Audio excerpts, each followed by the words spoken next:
حضرت علی حجویری رحمۃ اللہ علیہ کی مزار پہ میں نے خود دیکھا ہے،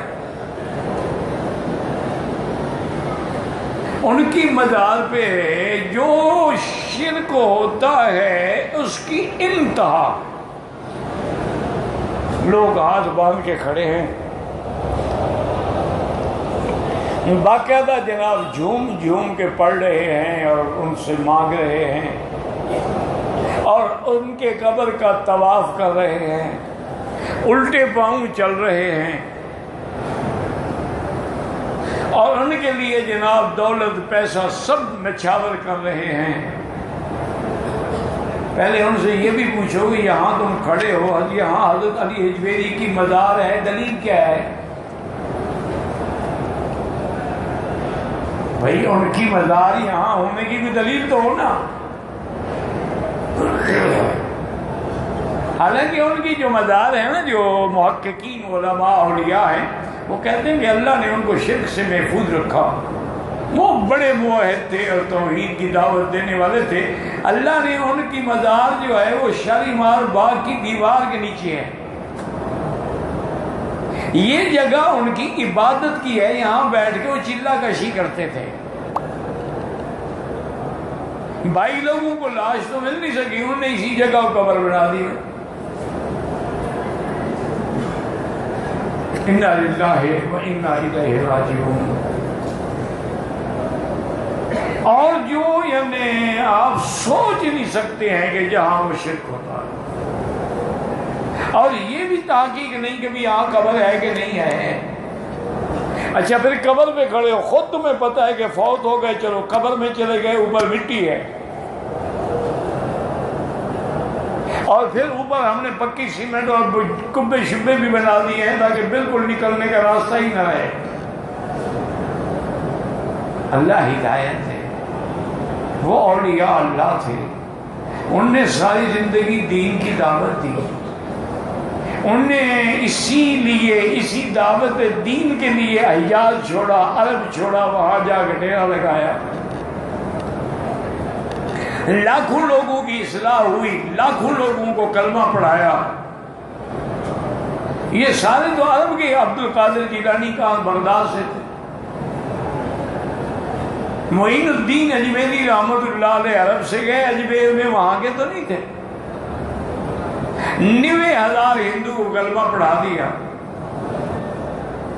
اسی طرح حضرت زکریا بہاؤالدین زکریا رحمۃ اللہ علیہ، اسی طرح حضرت فرید الدین شکر گنج رحمۃ اللہ علیہ، یہ تو سارے وہ لوگ تھے جن کے ذریعے دنیا میں دین آیا، اسلام آیا، ورنہ ساری دنیا ہندو ہو جاتی۔ لیکن ان کے فوت ہونے کے بعد جو مجاور آئے نا جی، ظالموں کے تصرف میں، عقابوں کے نشے بند، اب کبے بیٹھ گئے جن کے پاس نہ دین ہے نہ دنیا ہے، انہوں نے اپنی اس مجاوری کو قائم رکھنے کے لیے عرس بنا دیے، میلے بنا دیے کہ سرکس لگے گی، گانے بجانے ہوں گے، ان کا ثواب ملے گا حضرت کو۔ یعنی کوئی شرم ہوتی ہے، کوئی ضمیر ہوتا ہے، کوئی آدمی کے اندر وجدان ہوتا ہے کہ یار یہ جو ہم گانے بجانے مجرے شجرے، ان کا کیا حضرت کو نعوذ باللہ ثواب ملے گا؟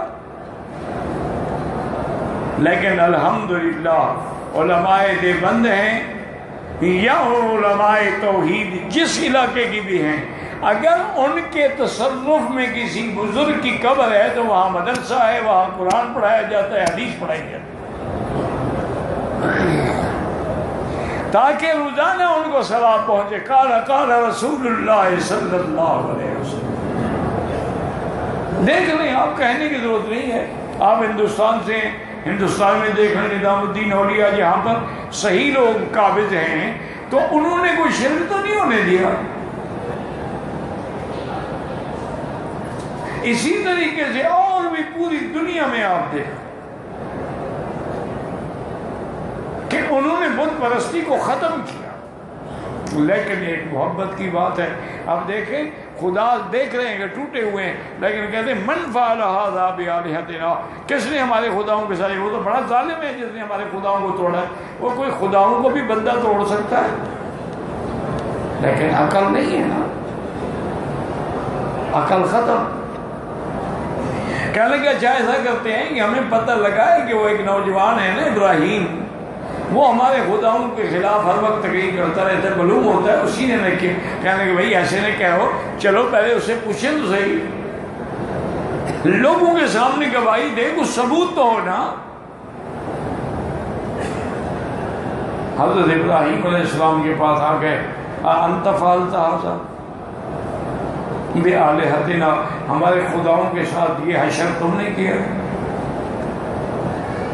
حضرت ابراہیم علیہ السلام اب دیکھیں، خود اندازہ کریں کہ اس وقت کیا عالم ہوگا۔ پوری قوم مخالف ہے، والدین مخالف ہیں، بادشاہ مخالف ہے، اکیلا ابراہیم۔ یہی تو توحید ہے نا کہ ڈٹ جاؤ بس، ایک دن دنیا جھک جائے۔ اکیلے کھڑے ہیں حضرت ابراہیم، بڑے آرام سے فرمانے لگے کہ بھائی قال بل فعلہ کبیرہم ھذا، وہ جو تمہارا بڑا خدا ہے نا اس نے کیا ہے۔ یہ جو آپ مٹھائیاں وغیرہ چڑھاتے ہیں نا وہ چھوٹے کھا جاتے ہیں، بڑے کو ملتا ہی کچھ نہیں۔ تو اس کو بھی غصہ آ گیا، اس نے ایسا کر دیا، ایسا کرو میری بات تو نہیں مانو گے، میں دشمن ہوں تمہارا، فاسألوہم، ان سے جا کے پوچھو کہ بھائی تمہیں کس نے مارا۔ تو مرتے وقت جو بیان ہوتا ہے بڑا صحیح ہوتا ہے، نزا کا بیان ہوگا نا وہ۔ کہنے لگے بات تو ٹھیک ہے، بھائی ابراہیم علیہ السلام کی بات میں تو وزن ہے، ہمیں پہلے اپنے گھر سے تو پوچھنا چاہیے نا۔ تھوڑی جو بڑے تھے انہوں نے کہا کیا بے وقوف ہو، وہ تمہارا منہ کالا کر رہا ہے، وہ بولتے ہیں کہ ہم پوچھیں۔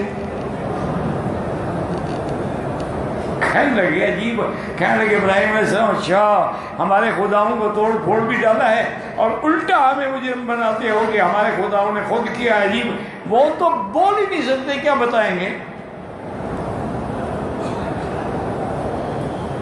اب ابراہیم علیہ السلام کو موقع ملا توحید کی ضرب لگانے کا، وَمَا أُفِّلْ لَكُمْ وَلِمَا تَعْبُدُونَ مِن دُونِ اللَّهِ، فرمایا حیف ہے